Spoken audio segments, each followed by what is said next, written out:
စီးပွားရေးပညာရပ်ကိုလေ့လာတဲ့အခါမှာဒါမှမဟုတ် EJU လို့ကမ္ဘာအဆင့်တက္ကသိုလ်ဝင်ခွင့်တွေကိုဖြည့်ဆို့တဲ့အခါမှာဆိုလို့ရှိရင် textbook စာအုပ်ထဲမှာပါတဲ့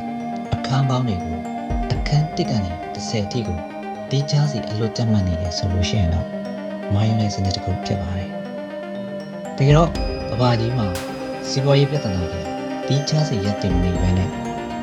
ripple effect လို့ခေါ်တဲ့ကြရက်ရိုက်ခတ်မှုတွေဖြစ်အပြန်အလှန်ချစ်ဆက်လေပတ်နေလို့ပဲဖြစ်ပါတယ်။ဒီ Japan Lens ရဲ့ macroeconomics နဲ့ policy dialogue ကိုကြိုဆိုကျွန်တော်ဒေါက်တာဆိုင်ပါ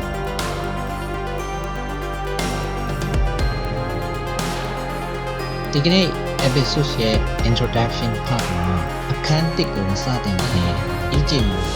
economics ရဲ့ series တစ်ခုလုံးရဲ့သင်ယူမှုနဲ့ syllabus ကိုoverview လုပ်သွားပါမယ်။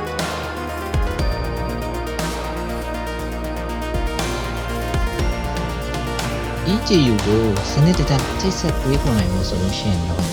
မှန်နိုင်ခြင်း၄ခုပါတဲ့ the four pillars of EJU economics ကိုအရင်ဆုံးသိရှိထားဖို့လိုအပ်ပါတယ်။ဒါဆိုလို့ရှိရင်သူ့ရဲ့ econometrics microeconomics နဲ့ macroeconomics foundation ကိုကြည့်ကြအောင်။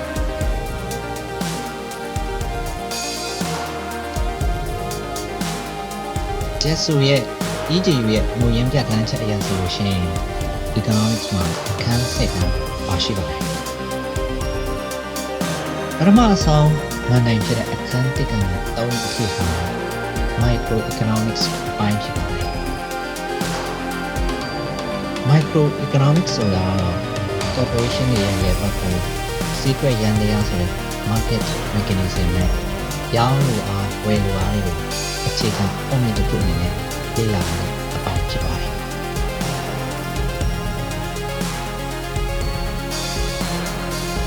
အဲ့ဒီအခြေခံကိုနားလည်သွားရင်ဒုတိယအပိုင်းဖြစ်တဲ့အခန်း၄ကနေ6အထိက macroeconomics ဆိုတဲ့အပိုင်းဖြစ်ပါတယ်။အဲ့ဒီအပိုင်းမှာနိုင်ငံတစ်ခုလုံးရဲ့ GDP ဆိုတဲ့ gross domestic product ရဲ့ပြည့်စုံမှုကုန်စည်နှုန်းမတက်အောင်ဗဟိုဘဏ်ကကင်တွယ်တဲ့ငွေကြေးမူဝါဒဆိုတဲ့ monetary policy တွေနောက်ပြီးတော့အစိုးရရဲ့အခွန်အသုံးစရိတ်ဆိုတဲ့ဘဏ္ဍာရေးမူဝါဒ fiscal policy တွေကိုလေ့လာမယ်အပိုင်းဖြစ်ပါတယ်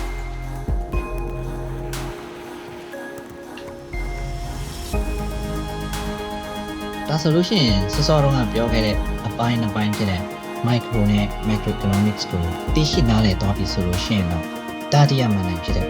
အခန်း9ဟာအဲ့ဒီ theory တွေကိုလက်တွေ့အသုံးချမယ်ဂျပန်နိုင်ငံရဲ့စီးပွားရေးပွဲဖြစ်ပါတယ်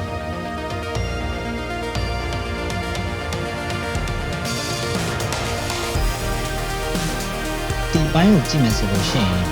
ဂျပန်နိုင်ငံရဲ့ Meiji ခေတ်ကနေစီးပွားရေးတက်လာတဲ့ပုံမှန်ကြောင်းနောက်ပြီးတော့ဂျပန်နိုင်ငံရဲ့လက်ရှိရင်ဆိုင်ရတဲ့တဘာဝပတ်ဝန်းကျင်ကိစ္စရပ်တွေလူဦးရေပုံမင်းညအောင်လို့ဆိုတဲ့ aging population ပြဿနာလေ့လာတာဖြစ်ပါတယ်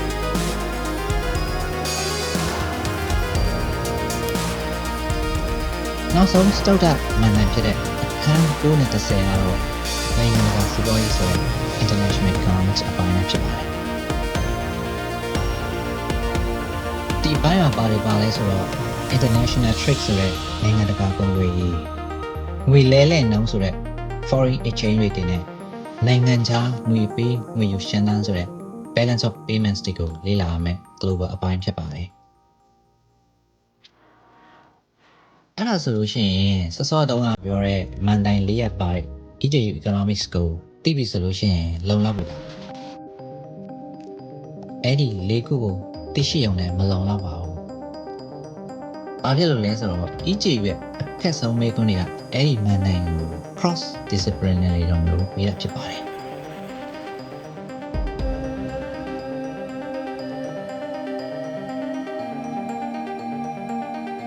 ပြောရမယ်ဆိုလို့ရှိရင်အဲ့ဒီ theory ရဲ့အခြေခံအချက်အလက်တွေနဲ့လက်တွေ့အခြေအနေကို ချိတ်ဆက်ကြည်မြင်တတ်ဖို့လိုအပ်ပါတယ်။ဒါကြောင့်ဥပမာမြန်မာအခြေအနေနဲ့ချိတ်ဆက်ကြည့်ရအောင်။မြန်မာနိုင်ငံမှာဗဟိုဘဏ်နဲ့ဘဏ်စနစ်တွေအပေါ်လူတွေယုံကြည်မှုကင်းမဲ့လာတဲ့အခါမှာဆိုလို့ရှိရင်ပြည်သူတွေဟာသူတို့ရဲ့စုဆောင်းငွေတွေကိုဒေါ်လာဒါမှမဟုတ်ရွှေတွေအဖြစ်ပြောင်းလဲသိမ်းဆည်းကြတယ်။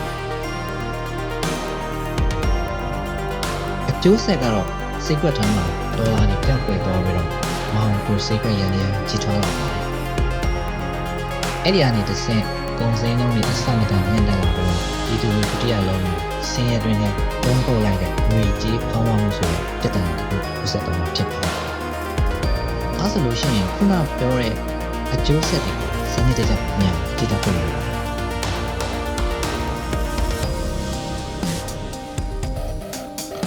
။ဒါကြောင့်အဲ့ဒီ4 billion ကိုခွဲခြားသိမြင်ဖို့ဆိုလို့ရှိရင်ကမ္ဘာအဆင့်မီ advanced placement economics ဆံလွှဲတွေမှာဘယ်လိုမိတာလဲဆိုတဲ့ analysis တစ်ခုကိုကြည့်ကြည့်AP Microeconomics မေးခွန်းတစ်ခုမှာဒီလိုပေးထားပါတယ်။မေးခွန်းကတော့ Which of the following questions study in macroeconomics rather than microeconomics ဖြစ်ပါတယ်။မေးခွန်းအကမှာပေးထားလဲဆိုတော့ How does a price ceiling affect the market for rent? နောက်တစ်ခုကတော့ How does an increase in the money supply affect the inflation rate ဆိုတာနှစ်ခုပြထားဖြစ်ပါတယ်။ဒါဆိုလို့ရှိရင် analysis ကိုကြည့်ရအောင်။နံပါတ် A က price ceiling ကြောင့်အိမ်လာကစိတ်ကွက်တစ်ခုလေးကိုထိခိုက်တာ microeconomics ပြဿနာဖြစ်ပါတယ်။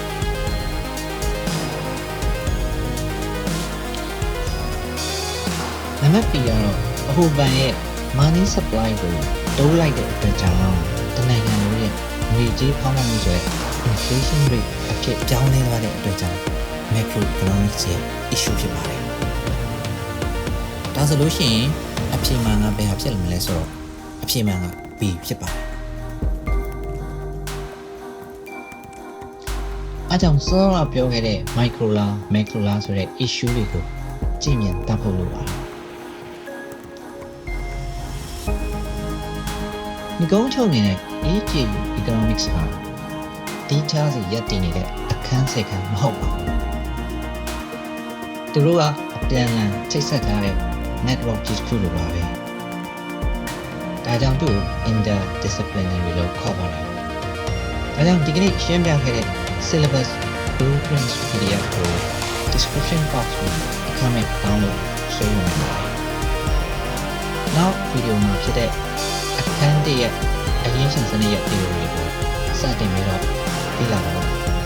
အားလုံးလည်းကျေးဇူးတင်ပါတယ်။နောက်ဗီဒီယိုမှာပြန်ဆုံကြပါမယ်။ကျွန်တော်ဒေါက်တာဆန်း